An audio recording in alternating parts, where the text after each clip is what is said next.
આજે આપણે વાત કરી રહ્યા છીએ રેરામાં જે કાર્પેટની ચર્ચા થઈ રહી છે, જે મુદ્દો ઘણા સમયથી સરકતો છે, આપણે એની ચર્ચા કરીએ આજે. એ ચર્ચામાં એવું છે કે એઝ અ રત્ન ગ્રુપ અમે છેલ્લા 30 વર્ષથી આ જ વસ્તુ પ્રેક્ટિસ કરી રહ્યા છીએ. જેનું રીઝન એવું છે કે અમે રત્ન ગ્રુપ એવું સમજાવીએ છીએ કે જે વસ્તુ આપીએ છીએ એના જ પૈસા લેવા જોઈએ.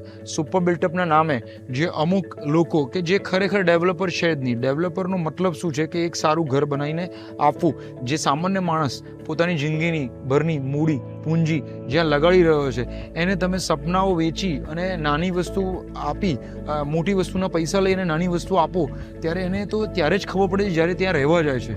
તો અમારું પહેલા જ દિવસથી એવું ટ્રાન્સપરન્સી સાથેનું કામ છે કે અમે રેરા જ કાર્પેટના દસ્તાવેજ, જે રેરા કાર્પેટ દસ્તાવેજ કહે છે એવા જ દસ્તાવેજો અમે પહેલેથી કાર્પેટના જ દસ્તાવેજો કરીએ છીએ. અને આ કરવાનો ફાયદો એટલો જ છે કે અમે જે કહીએ છીએ એ જ આપીએ છીએ અને એ જ અમારો મોટો છે. તો રેરામાં જે બી લોકો હવે કાર્પેટ વેચવું જોઈએ, કાર્પેટ કરવું જોઈએ, રેરાએ આમ કીધું છે, એની જગ્યાએ ડેવલપરે જાતે જ સમજી અને રેરા મુજબ જ વેચવું જોઈએ. અને રેરા ખરેખર એક સારી સંસ્થા છે જેના દરેક નિયમોને ડેવલપર અને ક્લાયન્ટ અથવા ગ્રાહકે માનવા જ જોઈએ, એવી અમારી નમ્ર અપીલ છે.